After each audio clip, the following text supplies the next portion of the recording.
it started with Abraham, who got this covenant of circumcision. So it shows us that circumcising is one reason to keep yourself medically clean.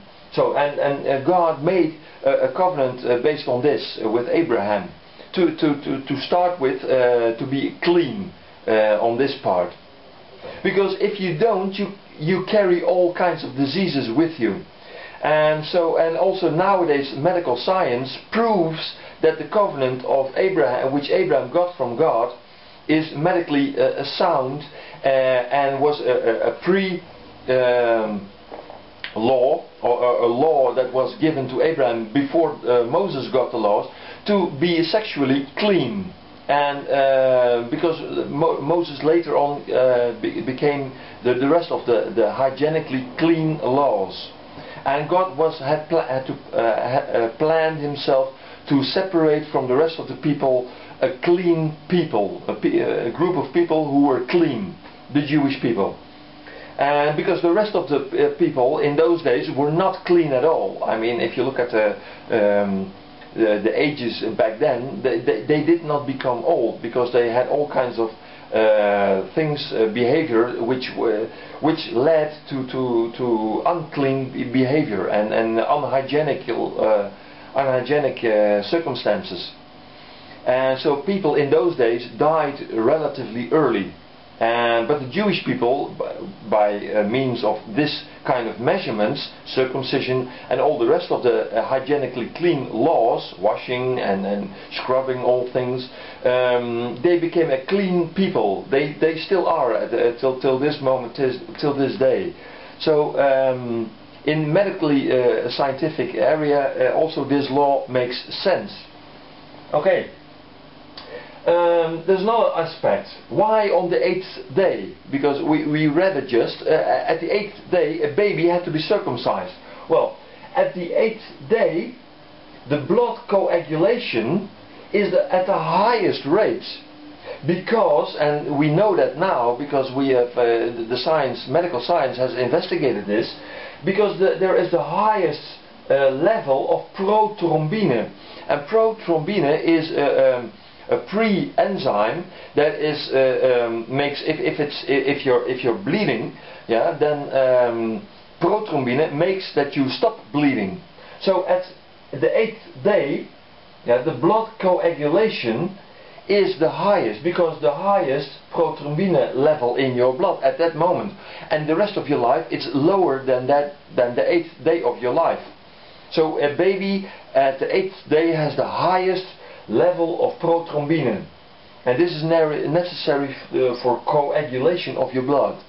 You almost would say, and me as a believer I am saying that, but you would almost say as a non-believer that God was knowing what he was talking about, yeah, scientifically spoken, you as a non-believer.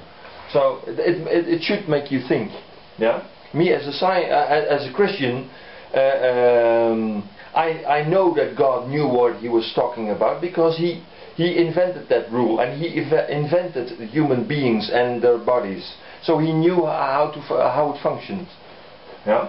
And Abraham could not have known this scientifically. Okay. But even if youngsters are circumcised at a higher age, then more penis cancer is likely to happen. Yeah? Okay. But I ask a sincere question. Why, if evolution is true, do men still have that piece of skin or flesh over there? Yeah? It makes no sense, scientifically spoken, because without it you become healthier. Life, according to evolution, which I don't agree with, exists for hundreds of millions of years. Sex and all that goes along with it exists as long as life itself.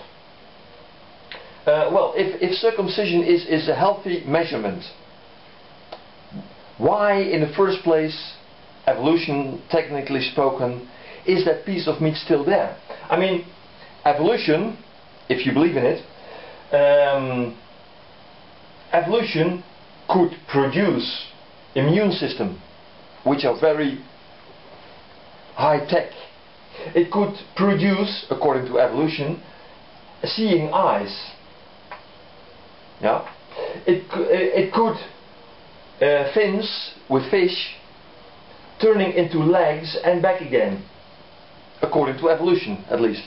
Now, I don't agree, but evolution says that fins could turn into legs and vice versa. Yeah, that's what they say about a whale. That a whale came so-called from a living a land animal. So also the legs could turn into fins, which is absurd, of course. But if evolution is true, why could it not remove a piece of skin of 3 inch by 1 inch in about a billion years? Why? It's healthier if it's not been there. Yeah? Sex is as old as life itself. Evolution can according to evolutionists, can do high technically systems created, but it was not able to remove that piece of skin. Was it a remnant of some kind of 5th leg or so? No, it's absurd. It's not a remnant. Yeah. So it leads me to one conclusion, that this is also an evidence that there was no evolution. Yeah, and that piece of skin was made by God so that He could select a group of people. Yeah, in the first place by Abraham. Yeah, to select him a group of people who he had some plans with, to make a covenant. Yeah. And the 8th day, because that at that moment the bleeding of people is the lowest. Yeah, or the blood coagulation is the highest. Yeah, because of the highest prothrombin. So God knew what He was doing with Abraham, and God knew why He made that. Yeah. So this is the reason why evolution, also this is the reason why evolution cannot be true.